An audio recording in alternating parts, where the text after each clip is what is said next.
Well, thanks everybody for joining us here at the University of Pittsburgh's Global Studies Center and Urban Studies program for a conversation with Professor Reece Jones, who's chair at the Department of Geography and Environment at the University of Hawaii in Manoa.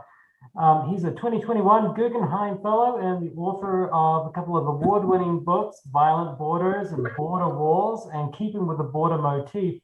He's here to talk today about his research that is now being featured in his brand new book, White Borders, The History of Race and Immigration in the United States from Chinese Exclusion to the Border Wall, which is available from Beacon Press. He's going to be joined in conversation today by University of Pittsburgh's own Heath Cabot, who is a professor of legal and political anthropology at the University of Pittsburgh. Her research is focused on citizenship, ethics, and rights, and so is an excellent interlocutor for this conversation with Reece. We would like to thank the Global Studies Center for hosting this event and welcome everybody that is watching, either live or recorded. I know that there are many students who are signed up for the Global Studies Center's mini course on cities and social justice that's kicking off this week. And this is certainly going to be great fodder for that course. So without any further ado, Reece, it's great to have you here at the University of Pittsburgh. And I'm particularly looking forward to this conversation and hearing about the unfortunate linkages between the topics that you're talking about and the city of Pittsburgh. Welcome. Thank you, Michael. Thanks for the kind introduction, and thanks for inviting me to speak with you today. Thanks to the Global Studies Center for hosting the talk. I'm really excited to talk to folks in Pittsburgh because, as you will hear as we have the conversation, Pittsburgh really is the center of the eco-fascist, anti-immigrant movement in the United States. There's a foundation there in Pittsburgh that is the primary funder of anti-immigrant hate groups in the entire United States. But we'll get to that in a little bit. I think beforehand, Heath and I are going to have a bit of a discussion about the history of immigration laws and kind of how we got to the moment that we're in today. So, Heath, did you want to start? Yes, thank you. Just a couple words about the book. It's really, congratulations. It's really it's a page turner. It's horrifying on many levels in the sense of the story it tells. It's extremely enlightening, and I think stuff I'm going to be thinking about for quite a while. And I guess so I'm really excited to talk to you about this today. And I guess before we get into sort of the meat of the book, because it's this very deep historical argument, right? I wanted to ask you to preface our discussion a little bit by talking a bit more about those two versions of history that you opened the book with, and which sort of weave their way through, and where the book sits with respect to those versions of history that you're talking about. Yeah. Well, I think I try to start the book by bringing in some questions that I think a lot of people have about the history of immigration and citizenship in the United States. I think many Americans tend to assume that the country has always had immigration laws and that there have been rules about who could enter the country since its founding. But that turns out to just not be the case. There are I'm sorry, I'm not sure if you can hear, but my phone is actually ringing right now. Let me turn that off. It's embarrassing.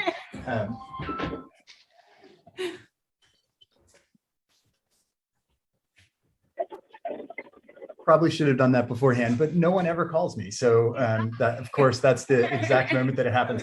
And my phone tells me it's a scam call. So yeah, there you go. So there's this understanding that we've always had immigration laws in the United States, but that just turns out to not be true. In the Constitution, there is a clause that says that there can be no restrictions on immigration to the United States until 1808. And that clause was mostly about slavery, about continuing to allow the importation of slaves, but it prevented any other restrictions on who could enter the country through that year.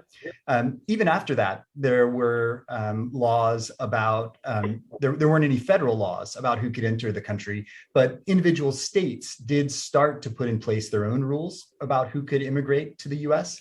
So states like Massachusetts and New York had restrictions on the poor arriving from Europe. And some southern states put in place restrictions on free Blacks entering at ports. And that was part of the fears about slave rebellions. There, of course, had been the rebellion in Haiti, and the slave holders in the South were worried that that could be stirred up in the South as well. These state level restrictions, though, were ruled unconstitutional by the Supreme Court in 1849 in the passenger cases, and then again in 1875 in relation to some of the Chinese exclusion rules that California had tried to put in place. So the reality is the US had no federal immigration laws all the way until the 1870s.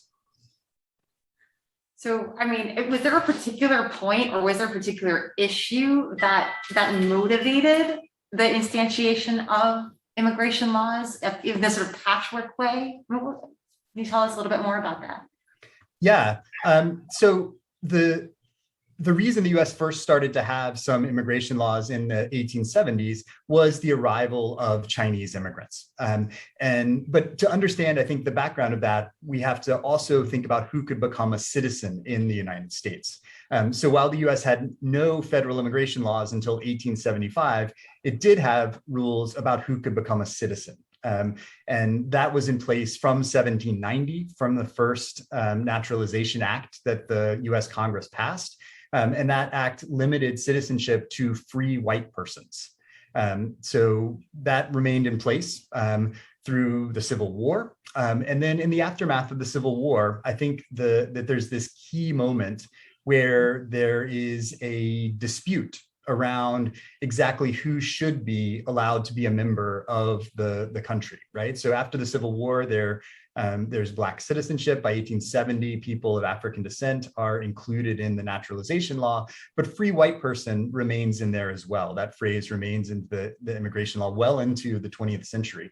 Right? Am I correct? The 1950s? Yeah, it's there. That's really important. Yeah. So free white person is not changed until 1952. But we'll get to that. Maybe that's getting a little ahead of ourselves. But I think it's that period after the Civil War where there's this effort by the white population to kind of reimpose a white order in the country that had slipped away after the Civil War. And I think we see that in three different ways, and I talk about these in the book.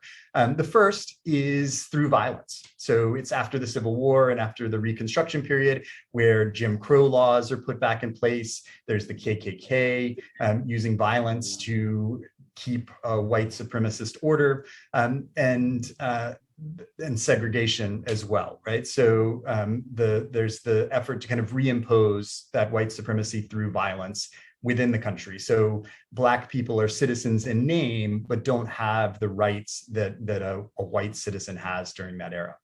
The second thing I think that we see during that period of time is the effort to remove non-white people from the country. So in the US, there was the creation of a group called the American Colonization Society, which was established in the 1820s to move freed slaves back to Africa. It was supported by Thomas Jefferson, but by the 1860s, it gets funding from the Freedmen Association to send more slaves back. That group also stays in use through 1964. Is when that's finally disbanded. So there's a long history of removing non-white people from the US. The third reaction, though, and this is the one that gets to what we're talking about today, is the effort to prevent any more non-white people from coming to the US. And so in the book, I talk about James Blaine, for example, who was a politician from Maine. He's probably the most famous person of this era, the 1870s and 1880s, who didn't quite become president. He was the Speaker of the House of Representatives. He was a senator. He was the Secretary of State of the United States twice. He ran for president twice, in 1880 and 1884. In 1884, he lost the popular vote by just a thin margin, but also lost 4 key battleground states to Grover Cleveland. And so Grover Cleveland won the Electoral College. But James Blaine was the first Eastern politician to speak out strongly against Chinese immigration to the United States. And he argues that given the history of race issues in the country, that it would be an enormous mistake, in his view, to allow more non-white immigration to the country. And so that's when we see the emergence of the Chinese exclusion laws in that period. Can you talk us a little bit more about these Chinese exclusion laws and the sort of emergence of xenophobia specifically directed towards Asians, but specifically Chinese people, because it's such a big part of the early part of the book? Yeah, absolutely. So Chinese immigration to the US starts in the 1850s in the gold rush era. So California becomes a state in 1850, and it is much easier to get to North America from China across the Pacific than it had been to get to the Eastern US. And so there starts to be this new flow of people migrating from China to California and later Oregon and Washington during this period of time. As soon as they arrive, though, they're met with racism. They are described as an invasion force from China that's going to try to take the West Coast for China. They're said to bring diseases, they bring drugs in the rhetoric of this period, and they take American jobs is one of the big arguments as well. So this anti-Chinese movement emerges on the West Coast during this period of time. California tries to put in place their own laws to restrict immigration, but those are finally thrown out in 1875 in that second Supreme Court case that I was discussing previously. So it's in 1875 that the US passes its first national immigration law, which is the Page Act. And the Page Act, signed by Ulysses S. Grant, bans Chinese laborers and women from China from coming to the United States. There end up being loopholes that let laborers continue to come, but it does result in a more or less complete ban on Chinese women entering the country. So that's followed up in 1882 with the Chinese Exclusion Act, which does precisely what it says it does, which is completely ban Chinese immigration into the country. So one thing I talk about in the book is that we often think about immigration laws as a benign thing, something that every country does. But what I emphasize is that the first immigration laws that the US passed were specifically done on racial grounds. They were meant to exclude non-white people from coming to the country. And in the book, I give quote after quote from politicians from that period of time saying that is precisely why they're doing it, to protect the white legacy in the country and prevent other non-white people from coming. So the first thing I want the listeners to remember is that the reason the US even has immigration laws is a racist premise. Can I just reference a statistic that was really amazing to me that I think is also important? It's on page 48 when you're talking about the effects of the Chinese Exclusion Act. I had to reread it a couple times. In 1882, 40,000 people from China arrived in the US. By 1885, it declined to only 23 people. And this is what happened through this benign, not so benign legal instrument, right? Yeah. So I thought that was really powerful. Yeah, absolutely. Another statistic that I mentioned is just the total population of Chinese people in the US. In 1880, in the census, there were about 100,000 people from China in the United States. By 1920, that had declined to 60,000 people, right? And so this is a period of time over that same 40 years, the entire population of the US more than doubled. So it's a dramatic decline in the number of people. And there's a period of time here that we tend to forget even happened. But across the Western United States, there were pogroms in town after town where white people gathered together and forced Chinese people out of those cities. So they end up going to the larger cities, so Chinatowns in San Francisco, or fleeing to Mexico or to Canada instead of remaining in the US. So there's you could call it an ethnic cleansing of Chinese people in the aftermath of the Chinese Exclusion Act. But also, just to sort of pick up on that, also, I'm thinking about the urban aspect of this. And I mean, there's this very spectacular event of very spectacular violence that you describe in the book that really reminds us of how Asian hate, right, which is something that's come back into, well, it's come into the public discourse. I mean, it's amazing how powerful it was at that time. Would you be willing to talk a little bit more about that event and what that means? Sure. So that's an event, actually the 150th anniversary of that is next week, and at the end of October, 150 years ago in 1871 in Los Angeles. There was an event it's called the Los Angeles Massacre, and it was there was a shooting in the small Chinatown in Los Angeles at the time. The city was only 5,000 people in 1871, and there were a few hundred people of Chinese origin there. But in the aftermath of that shooting, a police officer got shot. A white police officer, and the white population of Los Angeles descended on the Chinatown, burned down all of the buildings, and lynched 17 people, hanging them from stagecoaches and buildings in Los Angeles. So it's the largest mass lynching in the history of the United States. We tend to associate lynching with the South and with African Americans, but this lynching of the Chinese is the largest single event of that kind that occurred. Yeah, it was a powerful moment in the book also, just to kind of think about, to go back to your earlier point that you were just talking about, how, you know, how this whiteness, the role of whiteness in the law, but also just in the sort of way that the country has been framed has been so fundamental, this racist premise of all of these different legal frameworks. So I don't know where you want to go next, but I know I would love to hear more about the sort of the ways in which this kind of patchwork migration policy started to get sort of concentrated in the sort of elite centers of the US, and particularly in the academy. But yeah, is that a good place to go now? Talk a little bit more about the eugenics movement. Okay, cool. Because I want to come back to maybe thinking more about the free white person and where that fits now, but I think we want to continue the story. Yeah, absolutely. So what we see in the later decades of the 19th century, as things like Jim Crow laws are being implemented, but also these new immigration laws, both of which kind of instantiate white supremacy in the country, there are efforts in universities to create a justification for that. So a number of scholars at elite schools, this is happening at MIT, it's happening at Harvard, at Columbia, where they're writing these pseudoscientific theories to kind of justify this racial hierarchy that's being put in place in the country.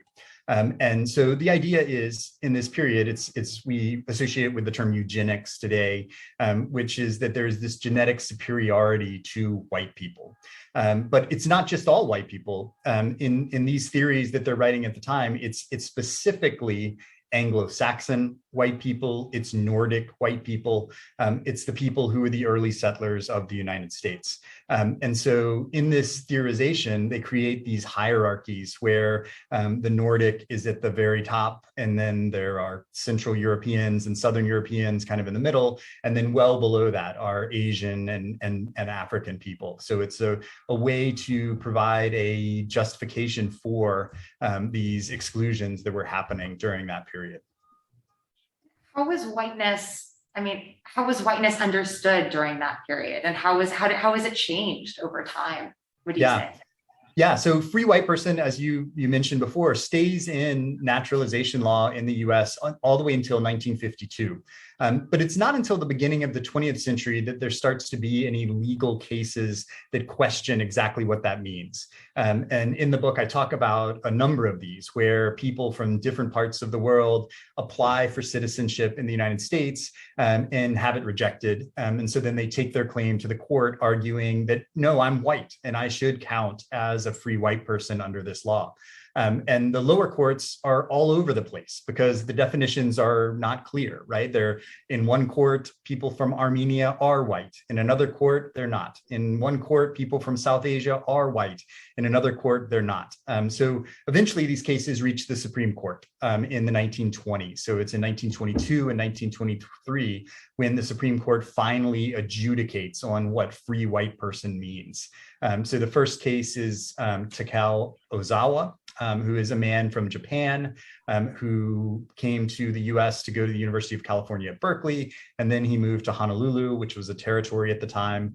His children were born there, so they're American citizens. And he applies for citizenship and gets it denied. And so he takes the case through the courts. It eventually gets to the Supreme Court. And he argues a couple of things. One is that people from Japan have very light skin that's maybe whiter than some people who are from Europe. And so if white skin is the characteristic, he's got it, he argues. But then secondly, he argues that he is an American at heart, right? He speaks English, his children are citizens, he's a longtime resident of the country, and that he is a loyal person who should be a citizen.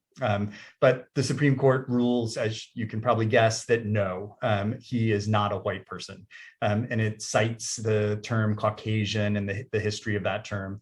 In 1923, a second case comes to the court from a man from India, who Bhagat Singh Tend, who also makes this case that, well, if it's Caucasian, that's Aryan, and people from India are Aryan as well, so he should count as a white person.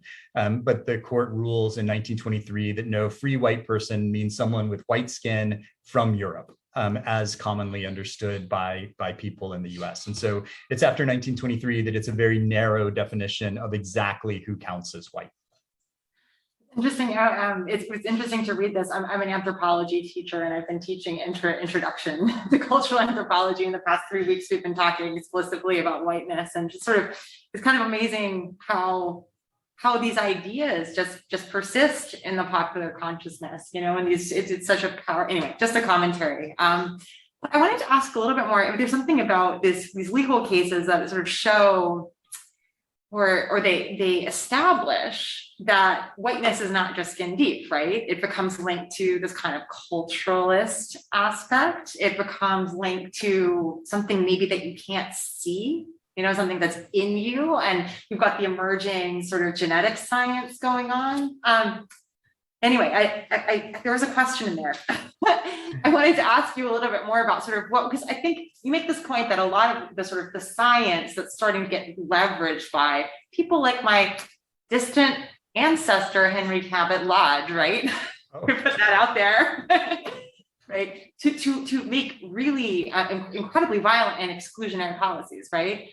You're really careful to say it's pseudoscience, it's debunked after a few decades a bit, but I'm just wondering if you could talk a little bit more about the role of the academy and the ways in which these different forms of science and pseudoscience come to function as a way to diagnose and legitimate whiteness. Yeah. Yeah. I did not make the Cavett connection, but that's quite interesting. Yeah. Someone else did. Yeah, so Henry Cabot Lodge is a senator from Massachusetts, who is, his defining mission in his career is to limit immigration to the United States. He gives a speech in 1896 on the Senate floor where he talks about the threat of immigration to the racial purity of the country. He says it's a threat to the very fabric of our race in that speech. And he is the Senate Majority Leader in 1924 when the US finally passes its wide immigration restrictions in the 1924 National Origins Act. So it's kind of the culminating moment of his career. So Henry Cabot Lodge is, of course, a big part of the story.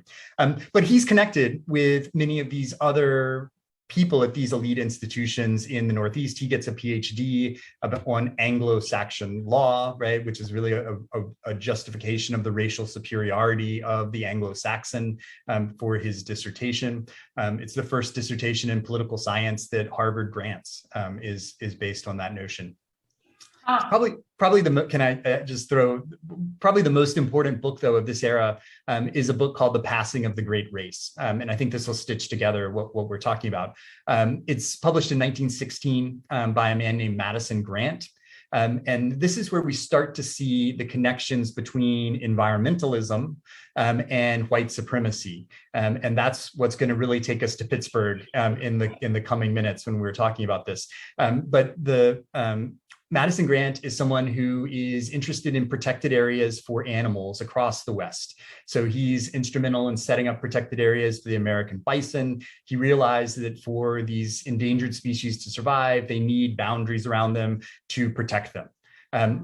The connection he makes in his book, The Passing of the Great Race, is to argue that the white Nordic race needs the same sort of protections, that in order to protect this white racial genetic superiority that he claims is existent in the US, the only way to do that, he argues, is strict immigration laws that'll prevent Asian, Black, but also Southern and Eastern European immigration to the United States and Jewish immigration, of course, as well. There's a strong anti-Semitism in a lot of this writing at this period. And so this book is hugely influential. It sells over 1 million copies. Teddy Roosevelt writes the back cover blurb for the book. Madison Grant speaks in Congress as they're considering these national origin quotas. And it has an influence not just in the US, but in Germany as well. So Adolf Hitler is said to have thought of this book as his Bible.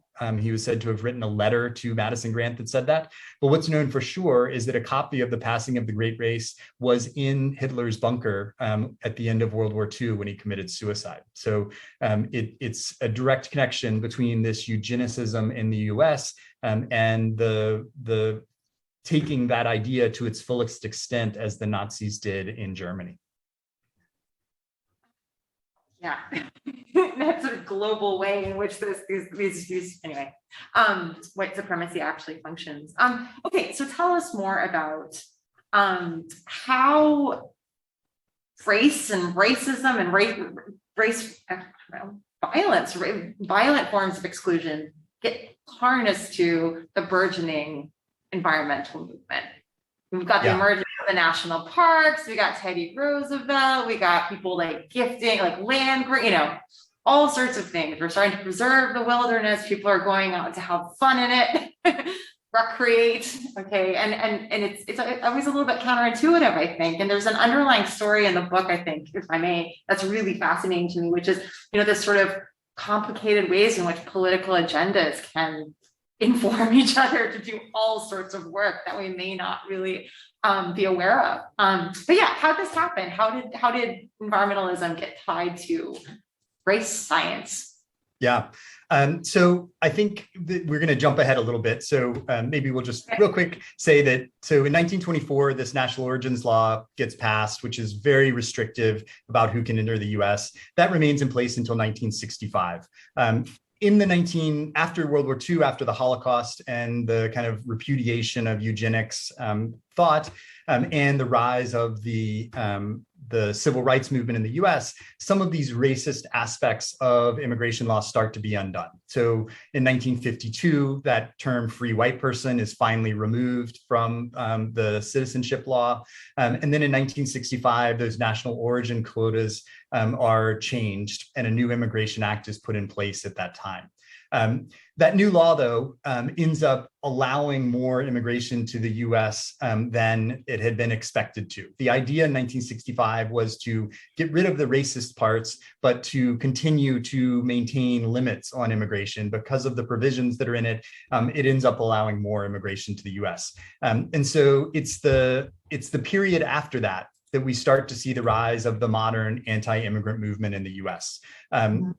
And that's where this environmentalism is a key part of it. So in the book, I talk about Paul Ehrlich. He's the author of the book, The Population Bomb, which came out in 1968. And in that book, he argues that the world population is going to explode and it's going to be too large for the Earth to sustain itself, right? That turns out to not be true, but it's nevertheless a very influential book in this period of time. So the first Earth Day is very much colored by this overpopulation rhetoric from that period of time. And so the early anti-immigrant movement emerges in this fear of overpopulation. And the key figures here are two people. One is John Tanton, who I talk about in the last third of the book. He is this confounding figure. He's an ophthalmologist in upstate Michigan. He lives in Petoskey, Michigan. Over his career, he does 4,000 eye surgeries. So he's a full-time working eye doctor. But he also is really worried about overpopulation. And so he becomes an important member of the Sierra Club, of a group called Zero Population Growth that Paul Ehrlich had established. And in those movements, he starts to argue that it's not just overpopulation, but it's specifically immigration to the United States that's the threat to the American environment. And so by the mid-1970s, he's convinced that the biggest threat to the country is immigrants from the rest of the world migrating to the US and destroying the environment that he so loves.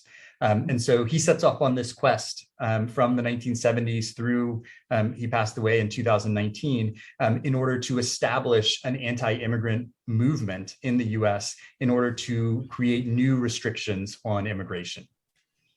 So how did this ophthalmologist, who like with a pet passion, one might say, or a pet hate passion, how did he become the driving force in the emergence of anti-immigrant sentiment and policy, as well as white supremacy in the US? But that happened. It's quite a story, and I tell it in the book. So that alone is probably a reason to get the book. Read the book. but the short version of it, the guy was tireless, but he also had a very particular strategy. He realized there were no national groups at the time arguing for immigration restrictions to the country. And so he decided to set him up himself. And the insight that he had there were kind of three big things that he did. One, he realized he couldn't just set up one group because that would be easy to dismiss. So he set up dozens of groups. From starting in 1979 with a group called the Federation for American Immigration Reform, but the other ones are Numbers USA, Center for Immigration Studies, the Immigration Reform Law Institute, Progressives for Immigration Reform, Californians for Population Stabilization, US tech workers who argue against immigration visas for people from India. There's a whole series of them, right? There are dozens. So he realizes if he sets up all these different groups, it'll seem like there's this widespread movement, right? But the reality is all of these groups start with him, and he's the force behind them. Second thing he realizes is he needs money for this. And so he sets out, beginning in the late 70s, to find donors who will give him money for this. An early donor is Warren Buffett. Warren Buffett sits on the board of the Federation for American Immigration Reform in the 1980s and gives over $1 million to these groups. But the most important person, and finally we get to Pittsburgh, is Cordelia Scaife May. Cordelia Scaife May was a melon heiress who lived in Ligonier, Pennsylvania. And in the 1970s and 1980s, she has these really strong overpopulation views and environmental views. And so John Tanton latches onto her and cultivates her and eventually convinces her to donate all of her money when she passes away to a foundation to fund his anti-immigrant groups. And so that foundation is called the Colcom Foundation. It's based there in Pittsburgh. And it was established in, I believe, 1996, but it receives the big donation in 2005. And so she leaves over $400 million to that foundation. And so since 2005, it's donated hundreds of millions of dollars to these anti-immigrant groups that Tanton set up. I just want to know that she's a Pitt alum and she went by Cordy, correct? I thought that was Cordy. Yeah. Okay. So can you tell us a little bit more about what Colcoms do? I mean, this was all, I'm not from Pittsburgh, so this was all a bit of a whoa. to me, and I'd be so curious to hear more. And also how you came upon this. I mean, I'd love to hear more if you feel open to talking about it, about the research process too, and how, because you really follow the money like in this way that's like really meticulous, and this, particularly in the second half of the book. And I'm imagining, like, are you like, oh my God, or is this stuff that is kind of out there if I were to search for it? Is this something you had to do a lot of digging to kind of tell this story? There's two questions in there, but go where you want with it. Yeah. So honestly, when I completely understood how much money the Colcom Foundation had and still has, I almost threw up. I mean, it was shocking to me, and I didn't know that much about them. I knew about these groups, but I didn't understand that they were all connected to each other, and I didn't understand how much money they had. So it was really shocking to me. One thing I didn't quite say about these groups is that many of them are designated hate groups by the Southern Poverty Law Center. In the book, I give lots of examples of the connections that they have to hate groups. They publish anti-Semitic writers. So they're designated hate groups by the Southern Poverty Law Center. But nevertheless, because they have all this money from Colcom, they seem to be able to get beyond that. They're still interviewed in the media frequently. They're still able to, speak to Congress when they're talking about immigration issues. So the money and the kind of plain names that many of these groups have made them able to kind of slip past what might be the type of restrictions that the media might have about interviewing the KKK or the Aryan Brotherhood or something like that, Aryan Nation. But according to the Southern Poverty Law Center, they are the equivalent of those sorts of groups. Okay, Colcom. Yeah. So Colcom. So like I told you, the Cordy May, Scaife May, and Tanton both were interested in the environment and in anti-immigrant stuff. And so the Qualcomm Foundation donates tons of money to anti-immigrant groups. From 2005 to 2018, they gave $176 million to these hate groups. But they also fund a lot of the stuff that you have there in Pittsburgh that are environmental things. So I just looked at their 2018 documents, IRS documents. These IRS documents for foundations like this are public, so you can review them if you want to. But I just noticed a few things that they gave. So in 2018, they gave $41 million total. 34 million of that went to anti-immigrant hate groups. But the other 7 million went to things around Pittsburgh. So they gave $80,000 for green initiatives at the Three Rivers Art Festival. Maybe some of you attended that. They gave $100,000 for trees at Liberty Green Park. They gave almost $400,000 for concrete planters throughout downtown Pittsburgh that have flowers in them. Maybe you've seen these concrete planters along the river walk. Those are from this same group. They gave $100,000 for hanging baskets in downtown Pittsburgh. $50,000 to the Botanical Garden, $30,000 to the Historic History and Landmark Foundation, $15,000 to the Opera. Pretty much any philanthropic organization in Pittsburgh receives money from the Colcom Foundation. Anyway, there's a lot more digging that needs to be. Thank you. Okay. I guess maybe, can I ask a couple, how much time do we have? I know we want to leave time for questions. 35 minutes. Oh, okay, perfect. I want to make sure we cover everything that you would like to cover, Reece. But let me throw out, just so if you don't mind, a couple of things and pick them up if you like it, or not. One thing that I think I found, okay, so I think there's a tendency now these days, particularly in the wake of, the last 4 years, the Trump presidency, to collapse like white supremacy into anti-Blackness in a way, I guess. Maybe that's where I'm trying to go with this. And I think your one aspect of the book's analysis that I pulled out is that actually they're related, but they're different things. There are different streams here. You have the policing of the category of free white person, but you also have the idea of like, oh, we can't let more people arrive here. Some people are already here. And I was actually even going through, I think at one point you talk about how attention brings in African Americans and like union people, everybody in this anti-immigrant, and also Latinx people into his anti-immigration project. And yeah, I guess I was just wondering if you could talk a little bit more about this sort of triad that we have here. And we're not really talking at this point about like indigenous populations, of course, but whiteness, anti-Blackness, and anti-immigration, and the different ways in which that constellation moves or doesn't or comes together. Is that clear? Yeah. I think that they have been connected much more than people really consider them to be. That's another thing that I learned while working on this book, because I had not spent much time looking at the Ku Klux Klan, for example, and exactly what they would argue in the 1920s, for example. So the Ku Klux Klan got restarted in the mid-19-teens and grew to be this enormously powerful group in the 1920s, where they would have rallies with hundreds of thousands of people attending them. 50,000 people marched in front of the White House in 1925 in a Ku Klux Klan rally. And we tend to associate that we think of the Ku Klux Klan as being an anti-Black organization, right? And focused on, lynchings in the South, burning crosses and things like that. And they, of course, definitely do that.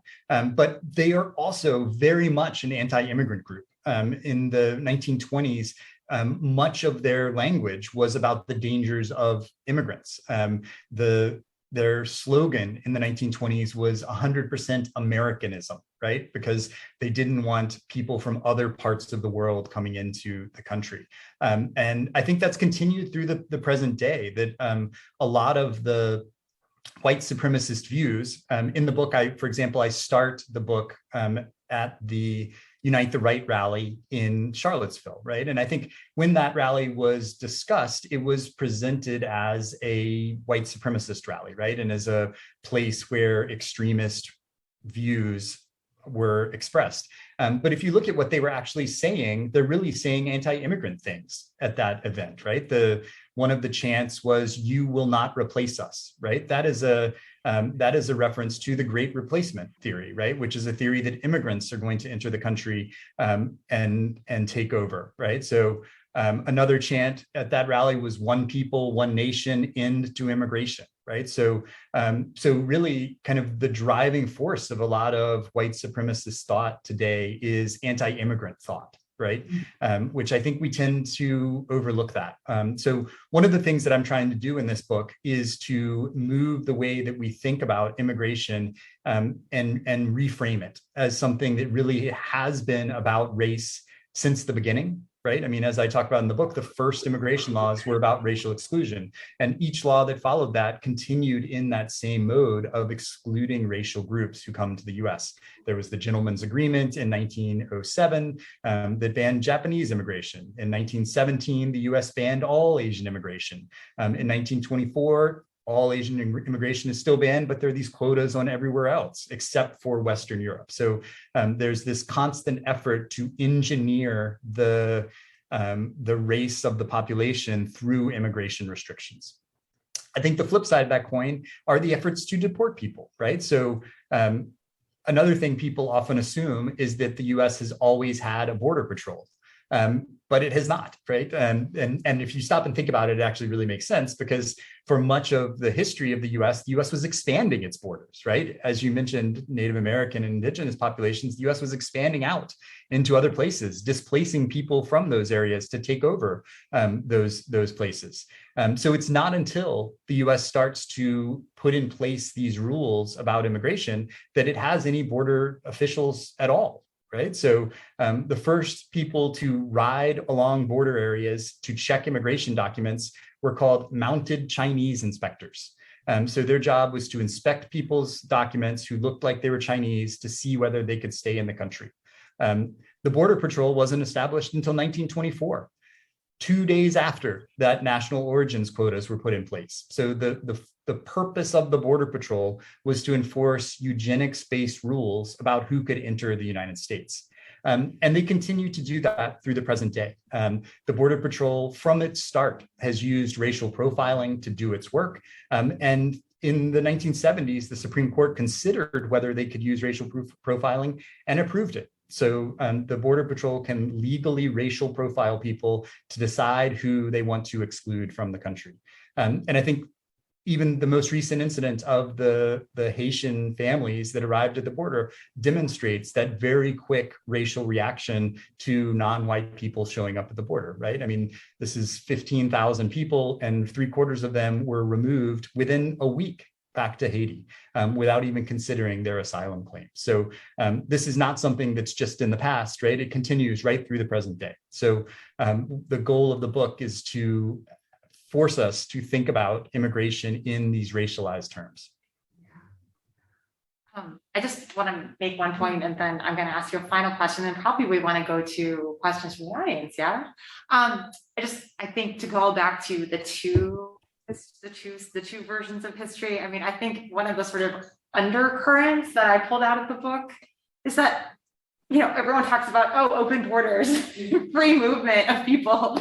What a radical idea. And you actually sort of make this really powerful point that it's actually been crucial to the whole idea of the United States as a nation.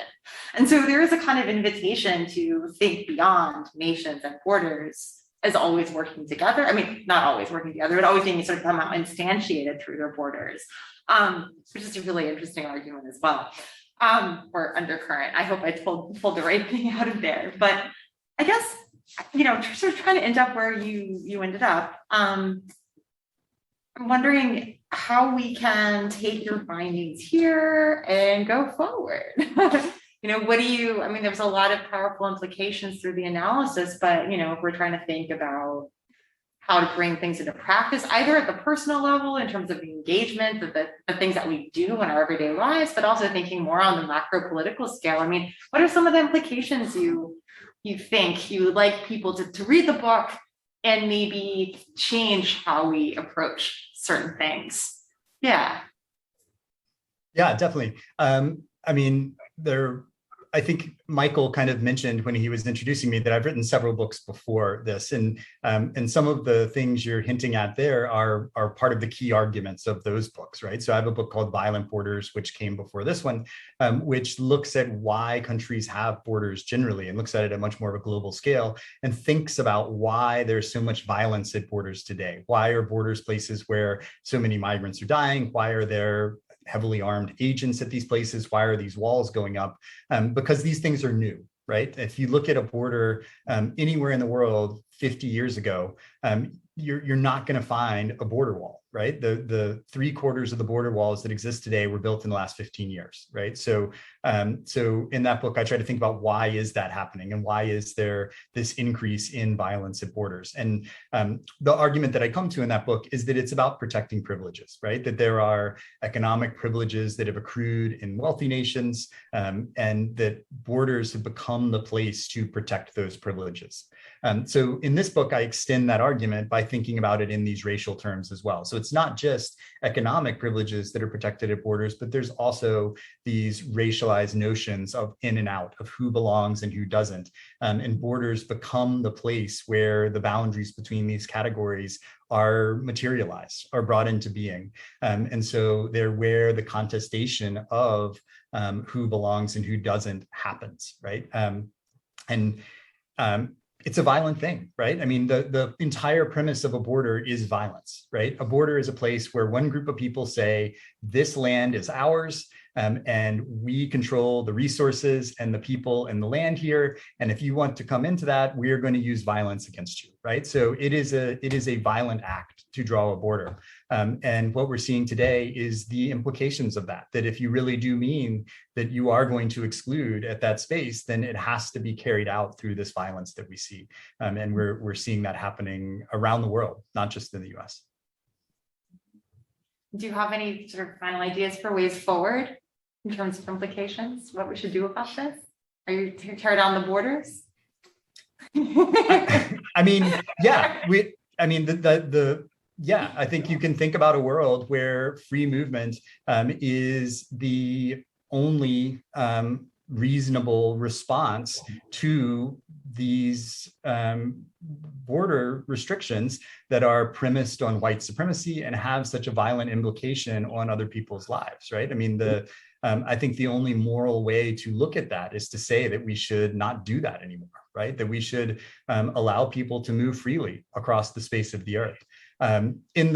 In the book, I quote some of the politicians in the 1880s. There's another Massachusetts politician, George Frisbee Hoare, since we had talked badly about your ancestor, the senator from Massachusetts. There was a... Sorry, go ahead. You're related to him as well, to George Frisbee Hoare? No, I said they were all related. Okay. But George Frisbee Hoare in 1882 was aghast at the idea of Chinese exclusion. And he gave a series of eloquent speeches on the Senate floor where he made an argument for the fundamental right of humans to move. And he argued that the US should not restrict the ability for people to enter based on the color of their skin, but rather based on their character, right? And in some ways, his line kind of presages Martin Luther King's arguments 80 years later at the March on Washington.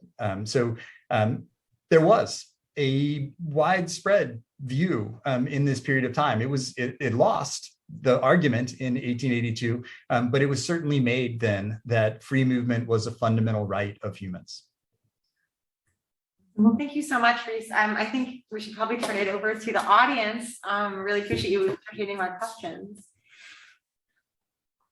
Thanks very much. And I see some questions starting to come up in the chat, but I'm going to introduce a privilege and start with one. And I know that I want to ask about your positionality as being based in the state of Hawaii, which obviously was only a state in 1959. And so it really came into this regime after a lot of these exclusionary laws were in place. So I guess I'm inviting you to reflect on how the ideas in your book are heard or received or understood in the special context of Hawaii, with that legacy of American imperialism and colonialism, and how you interpret that for the audiences in your home state. Yeah, of course, Hawaii has a really interesting history, but also a violent history, right? I mean, the Kingdom of Hawaii existed as a functioning country through most of the 19th century. It had diplomatic relations with the United States and with a dozen other countries around the world, right? It had what we would call today in a political geography class, mutual recognition of sovereignty, right? The way that the UN operates now. Of course, in the 1890s, there was no UN to adjudicate these things. And the US eventually overthrew the Kingdom of Hawaii, right? It was a band of plantation owners in 1893 deposed the Queen, and then in 1897 the U.S. annexed Hawaii, right? And it remained a territory until 1959, as you suggested, Michael. So so I think you can think of Hawaii as part of that continuing expansion of U.S. borders into these other places, and the kind of the violence that's inherent to that. Hawaii is also a place of extreme militarization today, right? In Hawaii, something like more than 30%, 40% of the land in the entire state are military bases, right? And have this huge military occupation of the islands through the present day. So it's a place where kind of the violence of American expansionism is still very evident, and something that is contested. I think you can also look to when I talk about migration and movement in Hawaii, I always harken back to Polynesian navigation, because prior to the American expansion into the Pacific was a place of lots of movement, right? The Polynesian navigators could use celestial navigation to move between all of these islands, and it was a place of constant movement and flows between different people. So the idea of thinking of the Earth itself as a place of movement, I think, is a fundamental part of what the history of Polynesia is. And I really like the call that you make at the end of the book. We were talking about the sense in which anybody opposed to racialized, racist, white supremacist perspectives that really come from this bordering and ordering that you talk about, the opposition to that has to come from an advocacy for free movement. I wonder, let me put my urban hat on and ask you about the position of cities and what responsibility or what capacity do cities have in order to fight against some of those policies that you talk about within the book. Yeah. So cities tend to be the places that receive most immigrants most of the time. People who immigrate come to cities, work in cities, live in cities. That's been part of the history of the United States for centuries. And we often see that most cities are open to more immigration. They're the most diverse parts of the country. And they're also the places where people support allowing more immigration to the US. They also tend to be places where more progressive policies are put in place, things like sanctuary cities that encourage the city government not to participate in immigration enforcement that has nothing to do with their functioning of a city itself. As a larger point, I think it's always important to mention, over the last decade, the anti-immigrant position has been very loud, right? And did succeed in getting a president elected where that was the primary argument of that presidency, was to restrict immigration. But polls about immigration suggest that the American population is more open to immigration today than it has been at any point over the last 30 years. So favorability towards immigration is at its highest point. But that point tends to get lost, I think, in the very loud anti-immigrant language that tends to dominate the political discussion. Oh, thank you. I'll turn now to a couple of questions that are coming in from students in the chat, and I invite everybody else to start formulating your questions and putting them in. But the first question is asking you to talk a little bit more about that relationship between borders and privilege. And borders are a way to preserve people's privilege, and there's a famous map that we see, the walled world, which kind of divides up, where the proportion of the world's population is compared to the resources held within it. The student is asking if there aren't any borders. Do you expect that holding on to privilege will disappear, or will this be shifted into other regimes? Are borders the only thing that's really keeping us focused on preservation of privilege? No, of course not, right? I mean, borders are just one aspect of a series of ways that privileges are protected. And I think you can see that even at lower scales, right? I mean, you can think of things like gated communities as another form of bordering, right? Of closing off the outside world and creating these enclaves of privileges within them. So it certainly happens at a lot of different scales. But I think allowing free movement, though, would be one of the most immediate and direct ways to address some of the global systems of inequality that we have in the world today.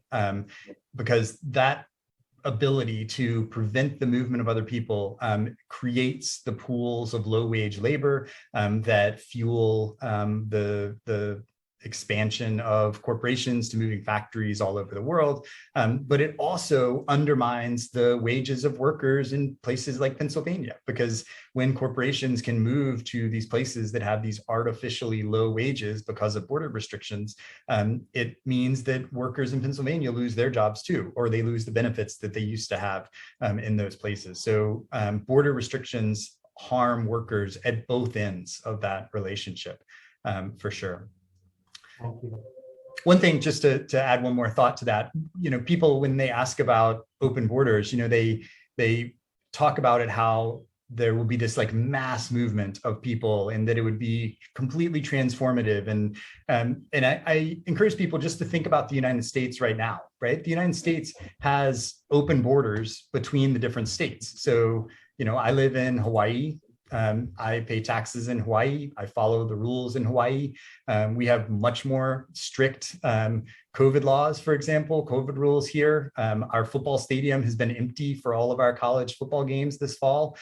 So we have different rules, right? But I can freely move to Pennsylvania, and I would pay taxes in Pennsylvania. I would follow the laws in Pennsylvania. And so there's a system of free movement for 330 million people in the United States today, right? That works okay. right? And doesn't result in these dramatic movements of people from one place to another. And there are already quite substantial wealth differences between those various places. The state with the highest income in the US is Maryland, close to you all. And then next door is West Virginia, which has the lowest income of any state in the US.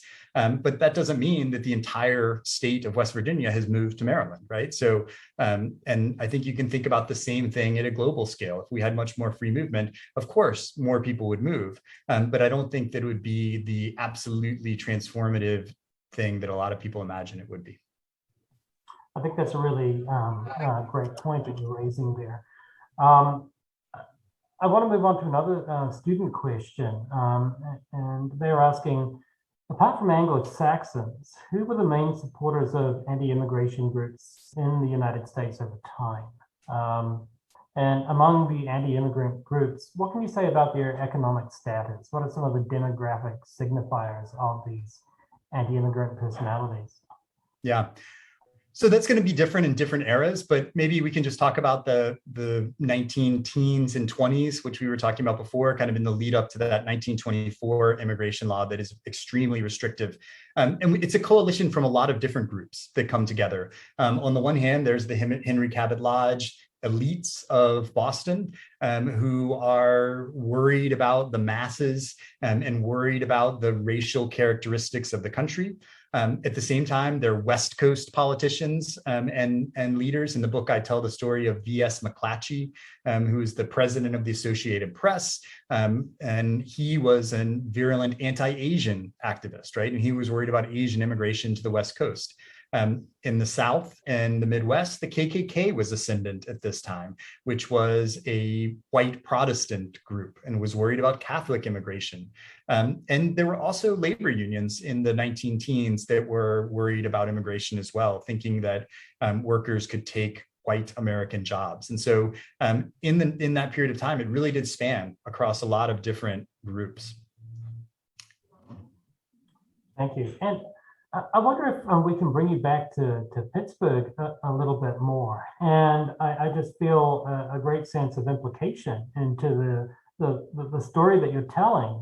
Point State Park, all of the beautification efforts that have occurred around the city as a consequence of this era's anti-immigration organizations.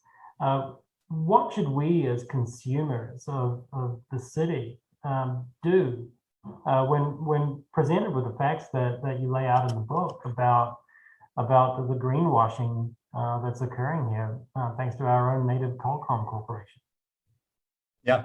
Yes, I think that that's an important thing to just be aware of. I mean, I think when I often talk to people from Pittsburgh, many of them don't even realize what the Colcom Foundation is doing and the implications of that for the global, for the US anti-immigrant movement. They are the primary funder. They gave, in the book, I give the statistics on those hate groups, but I think for all of them, they gave something like 2/3 to 90% of their funding per year comes from that single foundation, right? So, and then the rest of that money comes from other groups in Pittsburgh, right? So associated with the Scaife family. So there's the Scaife Family Foundation and the Sarah Scaife Foundation that are also key donors to these anti-immigrant hate groups. So, so it really is in Pittsburgh. I think your term greenwashing is an important way to think about it, because that's how these groups often hide what they're doing or sanitize what they're doing, right? They emphasize the public works, the gifts they're giving in Pittsburgh for parks and for bike paths and for environmental protection. And that's the public face of these groups. If you go to their website, that's what it looks like, right? It looks like they're just doing environmental conservation, even though 75% of their money went to anti-immigrant hate groups in 2018. So one suggestion, and one of the reasons I wanted to talk to some people in Pittsburgh is, maybe there should be some questioning of this, right? I mean, write an op-ed for your local newspaper, protest the fact that these groups continue to take money from this foundation, right? That really should be a pariah, not a kind of legitimate member of society in Pittsburgh.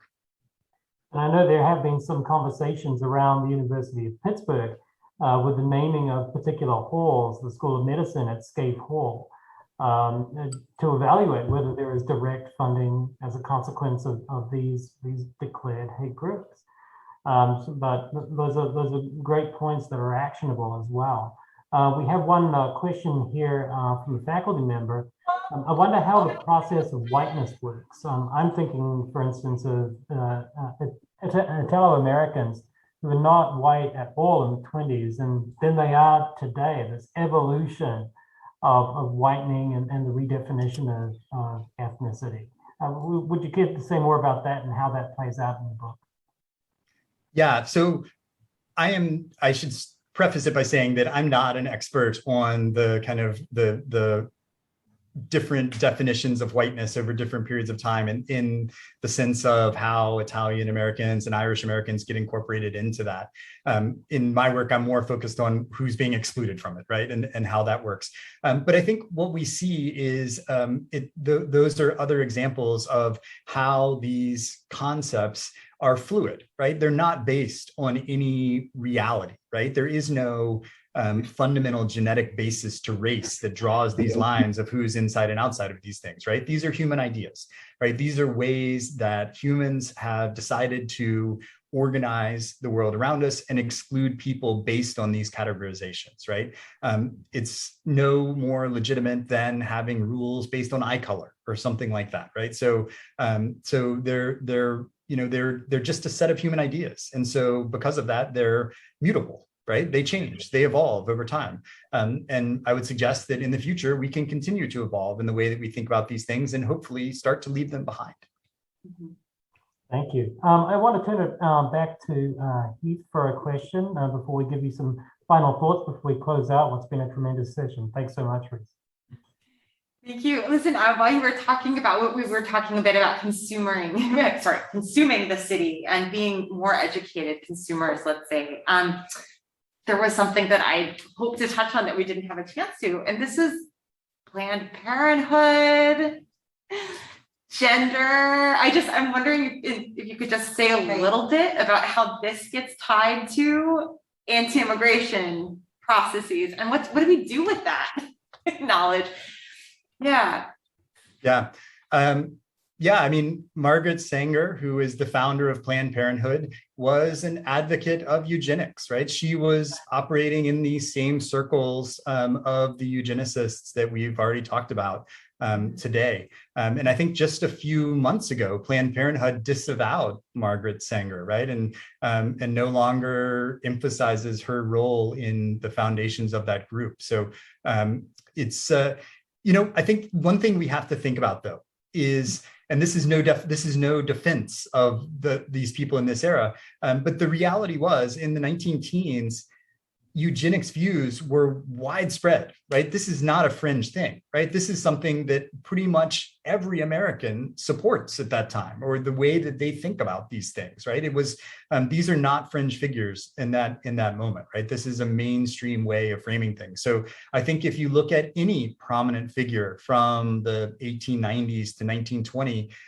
they probably said or did something that was based on these race science views, because it really was a dominant way of understanding the relationship between different races at that period of time. But yeah, there's certainly, so the conservation movement, but also the anti-abortion, I mean, the abortion movement in the US as well, family planning movement, I think is the phrase I'm trying to come up with, right? Those things are really tied to each other, and particularly in that moment of overpopulation fears that we were discussing previously. So John Tanton, the figure I talked about, he also was the head of the local office of Planned Parenthood in Michigan, and his first medical internship was at an abortion clinic in Denver, even before Roe v. Wade, right? So the idea of controlling pregnancies to reduce population is a key part of this same kind of interface of the threat of population to the environment. And so, they're certainly connected. It's just interesting to think about how things get flipped around now, and what this says about politics and the different ways in which things can recombine to produce other kinds of movements, I guess. I guess before we finish, do you have any final thoughts going forward that you'd like to end on? Yeah. Well, this has been a great conversation. Thank you so much, Heath, for engaging, and for Michael for organizing this, and everyone for attending. I've enjoyed speaking with you all, and they've been great questions. I think I would end with something that we said previously, but that I just would like to reiterate, which is we tend to view things like policing today through the lens of race, right? And understand police violence as a racialized thing. What I hope that you all will leave this with is to also understand immigration laws as something that's fundamentally about race, right? And that was instituted for racial reasons, is carried out through racial profiling, and produces racial inequalities in the country, right? It is fundamentally a racialized practice. And so I think as we go forward, hopefully we can start to reconsider why we have these laws, and think about ways to have a more just immigration system that isn't a tool of white supremacy. Well, thank you. Thank you so much. It's been really a pleasure to have the chance to engage with you and your work, and hear from you as well. Thank you. So thank you so much. All right, virtual rounds of applause. Thank you so much, Reece. Congratulations on this accomplishment, and good luck with the rest of this not at all usual gear. Yeah. Thank you. Thanks so much for having me.